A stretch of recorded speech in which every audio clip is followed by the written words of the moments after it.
Welcome back everyone. Last video में हम पढ़ रहे थे पॉपुलेशन इंट्रैक्शन और उसमें हमने हमारा प्रेडेटर वाला कंप्लीट कर लिया था। अब हम चलते हैं सेकंड इंट्रैक्शन की तरफ, जो है कि competition. When Darwin spoke of the struggle for the existence and survival of the fittest in nature, he was convinced that the interspecific competition is a potent force in organic evolution.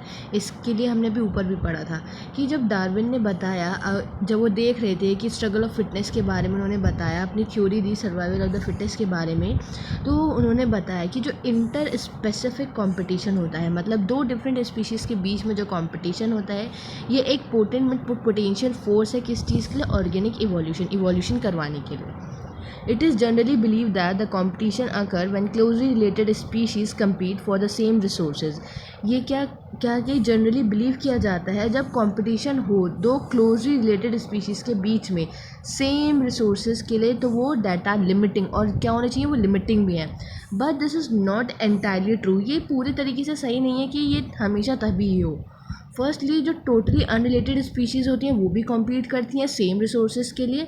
वही उन्होंने बताया कि जो inter specific competition है, एक वही potent force है, वो एक पोटेंट फोर्स की तरह काम करता है ऑर्गेनिक इवोल्यूशन के लिए। वही उन्होंने रीजंस दिए हैं कि ये जो कह रहे हैं हम कि क्लोज रिलेटेड स्पीशीज़ जो है जब वो कम्पीट करती हैं, वही क्या है, एकदम अच्छा तरीका नहीं, ये कम्प्लीटली ट्रू नहीं है। पहली बात, फर्स्टली टोटली जो अनरिलेटेड स्पीशीज़ हैं वो भी कम्पीट करती हैं सेम रिसोर्सेज के लिए। For instance, in some shallow South American lakes, visiting flamingos and the resident fishes compete for their common food. अब ये सारी तीनों जो थे एक ही फूड के लिए, कॉमन फूड के लिए compete करते थे, that is zooplankton in the lake.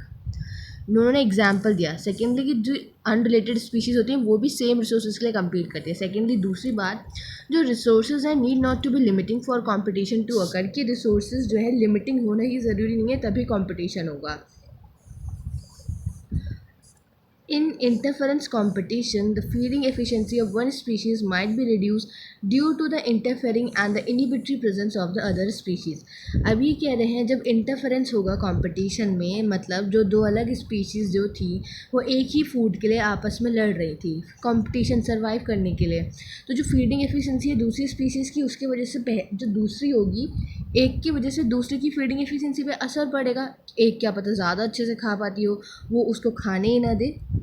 Even if resources food and space are abundant, अगर अबेंडेंट भी हैं तब भी। देयरफॉर जो कंपटीशन है बेस्ट डिफाइन किया गया है as a process in which the fitness of one species measured in terms of its r क्या था, इंट्रिंसिक रेट ऑफ वो natural increase. The intrinsic rate of increase is significantly lower in the presence of another species. और R क्या था, reproductive fitness से relate किया गया था। तो ये क्या कहना चाह रहे हैं कि फिटनेस किसी भी स्पीशीज़ की अगर R के टर्म्स में की जाए तो वो इस चीज़ को देख रहे हैं कि इस चीज़ पे ज़्यादा अच्छे से डिफाइन किया जाता है अगर हम उसमें उसका इंट्रिंसिक रेट देखें। जो आर होता है सिग्निफिकेंटली कम होता है in the presence of another species, जब वहाँ पे दूसरी स्पीशीज़ प्रेजेंट होगी। It is relatively easy to demonstrate in a laboratory experiment as Gause and other experimental ecologist did.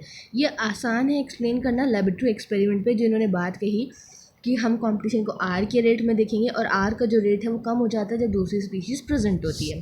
तो whenever resources are limited, the competitively superior species will eventually eliminate the other species. अभी यहाँ से PYQ है, ये पूछा है इसी बार 2024 में कि जो गॉस ने एक्सपेरिमेंट किया तो वहाँ पे जो रिसोर्सेज हैं वो लिमिटेड थे कॉम्पिटिशनली superior species.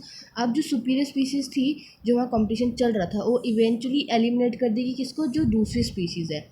But evidence for such competition exclusion occurring in nature is not always conclusive. मतलब ये जो इनका एक स्टेटमेंट है ये हमेशा नेचर में कंक्लूसिव नहीं बैठता, हमेशा सही नहीं बैठता।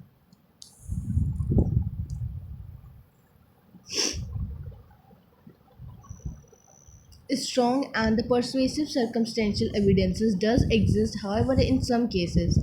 जैसे कि अब उन्होंने बताया कि जो एबेंडिंगो टॉर्टोइस है गैलापागो आइलैंड में, वो एक्सीडेंट होगा within a decade after goat were introduce on the island, जब गोट को इंट्रोड्यूस किया गया था। Apparently due to the greater browsing efficiency of the goat. अब किसकी वजह से वो एलिमिनेट हुए, क्योंकि वहाँ पे जो गोट थी उसकी browsing efficiency as compare to tortoise ज़्यादा अच्छी थी।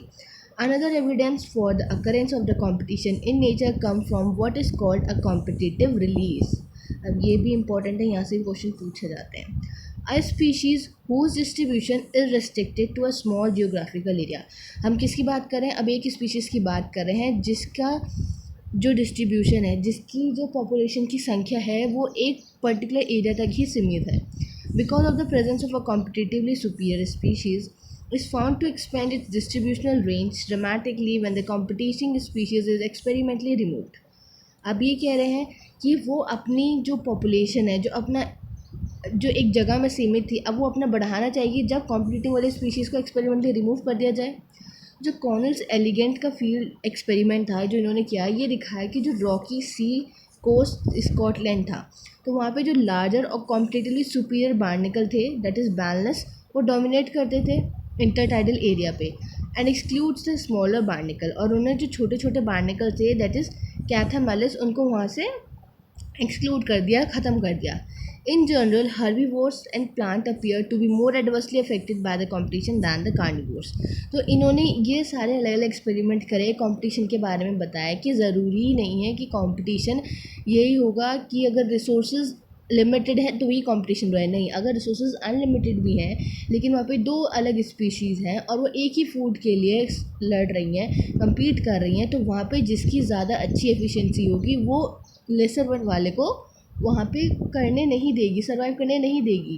तो ये ज़रूरी नहीं है कि हमेशा रिसोर्सेज लिमिटेड ही हो. तो ये अलग अलग सारे एक्सपेरिमेंट्स करके दिखाए गए.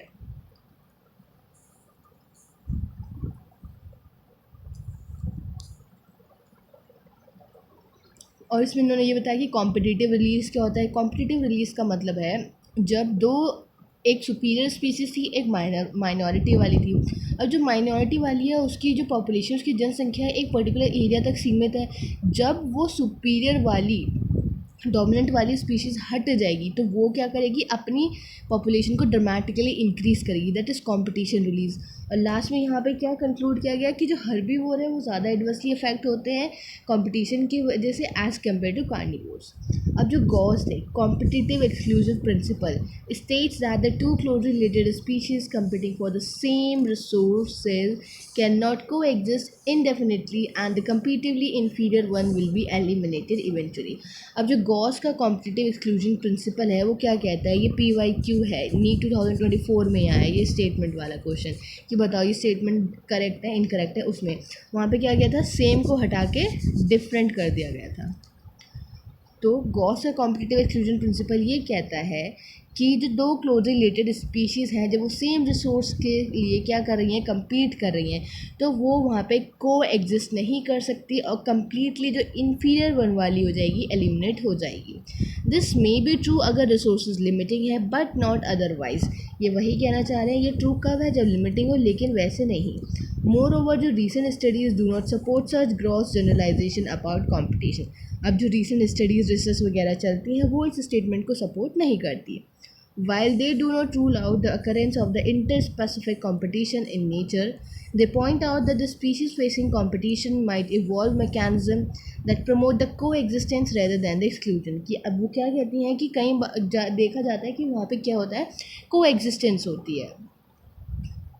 मतलब कि जो कंपटीशन जो चल रहा था उन्होंने एक मैकेनिज्म इवॉल्व कर लिया कि दोनों स्पीशीज सर्वाइव कर पाए, को एग्जिस्टेंस कर पाए एक्सक्लूजन के अलावा, कि पूरे नष्ट होने से ख़त्म होने के अलावा उस तरीके को ना अपनाकर वो एक और मैकेनिकली इवॉल्व हुए, उन्होंने को एग्जिस्टेंस को अपनाया.